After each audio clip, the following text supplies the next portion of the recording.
Salve Maria, caríssimos irmãos, caríssimos amigos, é com muita alegria que estamos uma vez mais reunidos para poder meditar no Evangelho Dominical deste 29º domingo do Tempo Comum. Eu sou o Padre Jorge Filipe, como todos sabem, e tenho a grata alegria de estar convosco todas as semanas para podermos aprofundar o Evangelho que a Igreja nos oferece. Temos neste domingo o 22º capítulo de São Mateus e temos um novo ciclo que se inicia hoje. Como todos sabemos, na semana passada tivemos o final daquelas 3 parábolas nas quais Nosso Senhor revelava, digamos, a atitude das autoridades, dos príncipes, dos sacerdotes e dos anciãos, e terminava com aquela belíssima parábola que escutámos no domingo passado, que narrava um rei que queria oferecer uma festa de núpcias para o seu filho. Bom, hoje nós temos já um outro contexto no qual começa assim o Evangelho de hoje. Os fariseus se reúnem para deliberar sobre a maneira de surpreender Jesus no que dissesse. E então enviaram-lhe alguns dos seus discípulos, juntamente com os herodianos. Então, quem é que eram estes herodianos? Então, eram, no caso, fariseus, que foram enviados para falar com Nosso Senhor, para o surpreender no que dissesse, apanhá-lo em flagrante, numa contradição flagrante, com estes herodianos. Estes herodianos eram administradores, pessoas da administração de Herodes, e como tais eram favoráveis à causa romana, ou seja, eram favoráveis a que o povo romano recebesse o tributo do povo judeu, de Israel. De maneira que eles, diante da pergunta que irão fazer a Nosso Senhor, a quem é que devemos pagar o tributo, se é lícito ou não pagar o tributo a César. Nosso Senhor, se afirmasse que não era lícito pagar o tributo a César, naturalmente estaria a ir contra a opinião e a própria profissão dos herodianos, o que seria surpreendido em flagrante. Ora, a primeira coisa é que eles, ao chegarem diante de Nosso Senhor, vão tentar, mais ou menos como uma pessoa que vai receber uma vacina, apesar que estamos todos traumatizados com essa palavra, mas uma pessoa que vai receber uma vacina, normalmente a enfermeira ou a pessoa que vai dar a vacina, passa o dedo, passa assim até um pouco de álcool, amacia, conversa um pouco para que a pessoa não sinta a picadinha ali. E então, assim também, eles tentaram suavizar um pouco a conversa, dizendo para Nosso Senhor o seguinte, ou melhor, lançando incenso da seguinte forma: Mestre, sabemos que és sincero e que ensinas segundo a verdade. Ou seja, tu és sincero, mestre. Tu ensinas sempre, afirmas sempre aquilo que estás a pensar. Não és falso, não és hipócrita, não é? E ensinas segundo a verdade o caminho de Deus, dizem eles. O que para eles é propriamente uma hipocrisia, porque eles, o caminho de Deus que Nosso Senhor ensinou é que ele era o Messias, não é? O Filho de Deus que tinha vindo ao mundo. E eles deviam ter acreditado, porque se ele ensina sempre a verdade, mas não, eles é que são realmente os grandes hipócritas aqui, os falsos, os insinceros, não é? Bom, mas de qualquer forma vamos voltar aqui à bajulação dos fariseus. Sabemos que és sincero e que ensinas segundo a verdade, o caminho de Deus, sem te deixares influenciar por ninguém. Ou seja, Nosso Senhor tinha uma doutrina, tinha um modo de ensinar através das parábolas que era antagónico e, digamos, era uma novidade, era totalmente novo, não havia, digamos, uma tradição de nenhum rabi, era totalmente uma nova forma de ensinar e que cativava, de facto, todas as multidões. E também não fazes a acepção de pessoas. Ou seja, Nosso Senhor não falava só para estes ou só para aqueles, falava para todos. Todos que quisessem ouvir, Nosso Senhor estava aberto para falar a todos. Então, diante dessa bajulação, eles agora já fizeram assim uns cuchi-cuchi assim, a ver se Nosso Senhor fica todo contente. Ai, é verdade, eles reconhecem a minha sinceridade. Não, Nosso Senhor, claro, não foi na conversa. E então, depois disto, eles vão dizer: então diz-nos o teu parecer, mestre. É lícito ou não pagar o tributo a César? Então é uma armadilha, não é? Uma armadilha porque é um dilema aparentemente insolúvel. Não tem solução. Nosso Senhor está entre a espada e a parede. E Nosso Senhor vai relativizar o problema. Nosso Senhor vai relativizar o problema fazendo como? Colocando sobretudo o problema no alto, ou seja, em Deus. Nosso Senhor vai então pedir a moeda, né? E pergunta: de quem é esta imagem? De quem é esta inscrição? E eles vão responder: é de César. Então, Nosso Senhor muito didaticamente, muito, digamos, claramente vai dizer, então, isso é evidente, então, se o que é de César, dai a César. E o que é de Deus, dai a Deus. Bom, e com isto, Nosso Senhor, digamos, como que escapa desse aprisionamento de uma forma magistral. Se Nosso Senhor dissesse que era lícito pagar o tributo a César, Nosso Senhor seria visto como uma pessoa que era contra a sua própria pátria, porque era contra os judeus, contra a autoridade judaica, contra, digamos, a liberdade judaica, e de maneira que seria visto como um traidor da pátria. Se Nosso Senhor dissesse o contrário, que de facto não era lícito pagar o tributo a César, Nosso Senhor estava a ir contra a autoridade legítima, uma vez que o povo romano, digamos, tinha conquistado o povo judaico, subjugava o povo judaico, tinha a legitimidade, era o mais forte que dominava o mais fraco. E então Nosso Senhor estaria a ir contra a autoridade de César, contra a autoridade instituída. E ali estavam os herodianos para imediatamente amarrá-lo nesse ponto e entregá-lo às autoridades para ser morto. Então Nosso Senhor dá uma resposta magistral.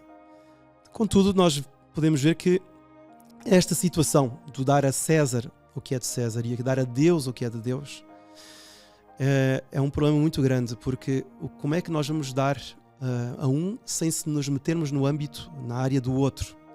Nós sabemos que Deus, digamos, a Igreja, no caso concreto, que é representante de Deus na Terra, trata das coisas espirituais. Trata do espírito, trata da alma, encaminha as almas para o céu. E César, o Estado, o rei, o príncipe, o governante, etc., trata da organização territorial, da organização da sociedade, com vista ao bem comum, com vista ao bem particular, à propriedade, etc. Mas as duas coisas não são totalmente alheias uma à outra. Porque, vejam só, se uma pessoa, por exemplo, não tem princípios de Deus, por exemplo, não tem o senso de propriedade, acaba por roubar aquilo que é do outro, e por isso a lei estatal deve intervir, deve mandar prender. Então, por uma falha na consciência, por um pecado, em termos teológicos, chama-se pecado, esse homem também há de ser incriminado por uma lei civil. Então as coisas não são assim tão separadas, de Deus de um lado e de César do outro. E esta dificuldade que a Igreja sempre teve ao longo da sua história foi sobretudo manifesta no tempo da chamada questão das investiduras. O que é que foi a questão das investiduras? Foi uma época muito controversa, talvez uma época das mais difíceis para o papado, ou seja, para os papas, e que foram mais ou menos, assim, grosso modo, os séculos XI e XII. E o que aconteceu nesse tempo? Pouco antes tinha surgido o regime feudal em toda a Europa, ou seja, existiam os senhores e existiam os vassalos, e que trabalhavam nos feudos e prestavam vassalagem aos senhores, aos príncipes, etc. Ora, o que aconteceu é que muitas das pessoas que recebiam terrenos ou que eram protegidas pelos príncipes eram também religiosos, eram bispos, eram sacerdotes, eram altos dignatários da Igreja. E às vezes recebiam terrenos, tinham também terrenos, tinham bens da terra e, como tais, estavam subjugados ao príncipe. Então, com o passar do tempo, os príncipes começaram a ter uma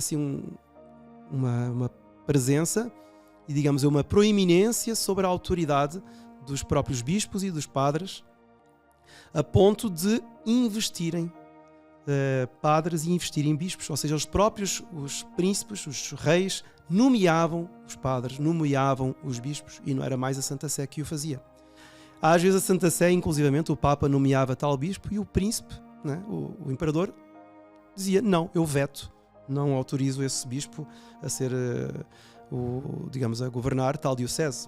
Então, foi uma situação muito complexa e que teve o seu auge no tempo de Henrique IV, que foi imperador da Alemanha, isto por volta do ano 1050, e que este imperador Henrique IV enfrentou de frente um grande papa chamado São Gregório VII. E São Gregório VII, diante dos atrevimentos de Henrique IV, que, era o homem mais poderoso da Europa, acabou por excomungar o imperador e tirá-lo, de pôr o soberano. Ou seja, o imperador deixou de ser imperador por causa do Papa. Ou seja, o Papa mostrou como o poder espiritual está acima do poder temporal. Foi uma coisa, ou seja, o Papa depôs, ou melhor, vou dizer ao contrário, o imperador quis depor o Papa, dizer, este Papa não vai mandar mais, eu agora vou nomear um outro Papa. E o Papa fez o contrário, depôs o imperador. Então o Papa chegou a dizer assim, do decreto que promulgou, proíbe o rei Henrique, que se levantou contra a Igreja, de governar o reino da Alemanha e da Itália, que é porque eram os restos do Sacro Império Romano ou Alemão, e desligo todos os cristãos do juramento que lhe tenham prestado e proíbo quem quer que seja de reconhecê-lo como rei. Quer dizer, isto teve um tal impacto, foi uma sentença inaudita, nunca tinha acontecido. Um Papa a depor um soberano. E que soberano era aquele? Era o imperador. Coisa inacreditável. Bom, com isso, o imperador acabou por ver-se de tal modo humilhado pelos seus, porque as pessoas com a autoridade do Papa acabaram por menosprezá-lo e desligar-se dele. Então o imperador perdeu o poder que tinha sobre os outros, os seus mais próximos. Talvez alguns se tenham mantido fiéis a ele em revalia à autoridade do Papa, mas o Papa, com aquela declaração, colocou o imperador numa posição tal que ele se viu obrigado a ir até Canossa, o famoso episódio de Canossa, no norte de Itália, perto dos Pirineus, perto dos Alpes, onde o imperador foi descalço, vestido com um burel de mendigo, no meio da neve, inverno, ter com o Papa e a fazer penitência, a pedir perdão ao Papa por ter tomado aquelas atitudes. Quer dizer, foi uma humilhação do próprio imperador, o homem mais poderoso da Europa. E no fundo foi a subjugação do quê? Do poder temporal, ou seja, do imperador, em relação ao poder espiritual. Ou seja, ele reconheceu, pelo menos naquele momento, porque houve depois consequências políticas terríveis logo a seguir, mas naquele momento era o reconhecimento de que o Papa, de facto, tem um poder superior a qualquer imperador e qualquer rei. Isto foi a famosa querela das investiduras. A questão das investiduras. Bom, mas isto aqui é uma coisa que depois não parou. No século XII, o Frederico Barba Roxa fez a mesma coisa, queria conquistar toda a Itália, queria subjugar o Papa. Houve outro Papa que lhe fez frente, no caso foi Alexandre III. Mas isto é para vermos o quanto é difícil a Igreja conseguir, e o poder civil, não é? No caso o César, conseguir dar um limite às coisas. Nós temos até aqui em Portugal uma outra situação que se deu no tempo da Primeira República, quando houve aquela lei da separação da Igreja do Estado. Ou seja, no tempo da monarquia, a Igreja estava muito permeada pelo poder estatal e vice-versa. E com a laicização do Estado, né, que foi uma das maiores preocupações da República, criaram-se situações por onde o Estado, o César, se meteu nos assuntos da Igreja. Por exemplo, instituindo o divórcio. O casamento é para toda a vida e o Estado acabou por introduzir uma lei dentro do casamento, dentro da família, que ia contra o princípio digamos, da lei natural, que é do casamento durar até à morte dos cônjuges. Bom, então foi um celeuma muito grande. Depois também aquele famoso Afonso Costa, que estava à frente da pasta da Justiça e dos Cultos, havia de publicar outros decretos anticlericais, né, expulsando até as ordens religiosas, abolindo mais alguns conventos, os jesuítas, etc. E também haveria de tirar das mãos os registros de nascimentos. Ou seja, até aquele momento, os nascimentos em Portugal estavam consignados nos batismos, ou seja, toda a gente era batizada, de maneira que o registro notarial era propriamente o batismo da pessoa.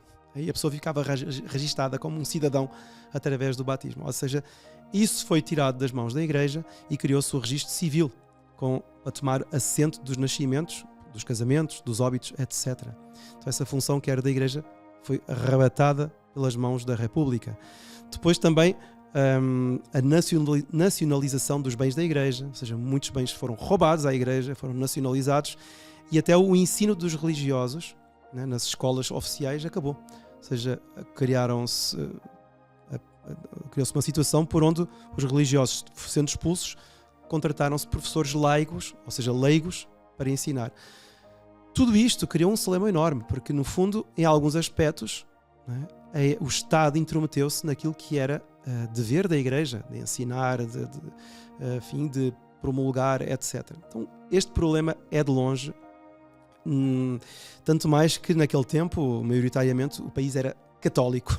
Não é? Então, a tal democratização que se supunha não existia, porque, digamos, a maioria era católica e não queria essas leis que foram promulgadas. De maneira que nós vemos como isto é uma dificuldade muito grande de pôr cada ponto, cada pingo no seu i, não é?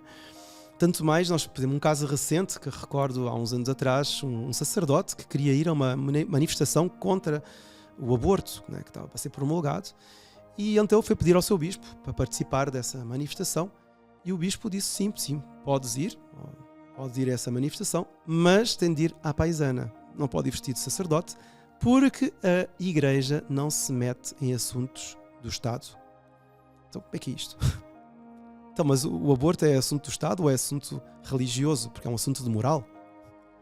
Então, não sei se ele chegou a ir ou não, mas isso disfarçado, quer dizer, ele queria ir certamente, ou de batina, não sei, como sacerdote, não é? Como representante da Igreja, para mostrar que a Igreja defende a vida. E, entretanto, não podia ir, porque a Igreja não se mete em assuntos do Estado. Mas é curioso, porque o Estado está-se a meter em assuntos da Igreja, porque são assuntos de fé, de moral, assuntos dos costumes. Então nós vemos como esta situação é muito complicada e é até aos dias de hoje, e não vai diminuir, até aos dias de hoje ela tem-se mantido. Onde é que começa o poder, ou melhor, onde é que termina o poder de César e onde é que está o poder da Igreja? Onde é que está o poder de Deus e da sua Igreja? Onde é que estão os limites? Onde é que está, digamos, ali o ponto para onde nós podemos dizer que é de um lado ou que é do outro lado? Ora, o que é certo é que, de facto, a decadência temporal de uma sociedade deve-se à decadência moral. E esta decadência moral vai ter a sua origem aonde? Numa crise espiritual. Então, se o povo descai espiritualmente, se há uma crise espiritual, dar-se-á forçosamente uma crise moral. E havendo uma crise moral, naturalmente que haverá uma decadência na ordem temporal, porque as pessoas não mais viverão de acordo com os mandamentos e a lei de Deus. Então, é evidente que acima de César está o próprio Deus. Era óbvio. Mas, infelizmente, o que está a acontecer nos dias de hoje é o contrário. É o César, né, o Estado, o governo, intrometer-se naquilo que são princípios básicos da sociedade e são princípios que tocam na lei divina, nos mandamentos. E isto não pode acontecer, caríssimos irmãos. E nós devemos estar atentos para esta situação, né, para sabermos até que ponto há uma imiscuidade do governo, no caso do Estado, de César, nas coisas que não lhe competem. Porque Deus está acima, né, e as coisas que competem aos mandamentos, ao próprio Deus, né, e aos costumes e à moral, são intocáveis. Coisa terrível. Vamos pedir então a Nosso Senhor que nos dê uma graça de podermos nos dar conta, né, e podermos ensinar e ver claramente aquilo que de facto compete ao Estado, à lei civil, e aquilo que de facto é de Deus e por tal é intocável, porque a lei de Deus não muda. E defendermos essa lei e darmos a vida por ela. É isso que nós vamos pedir hoje, para que Nosso Senhor nos dê uma clareza, como Nosso Senhor teve aqui nesta resposta, uma clareza de saber que aquilo que é mais importante é de Deus, aquilo que é secundário é de César e deve submeter à lei de Deus. Que a bênção de Deus Todo-Poderoso, Pai, Filho e Espírito Santo, desça sobre vós e permaneça para sempre. Amém. Louvado seja Nosso Senhor Jesus Cristo.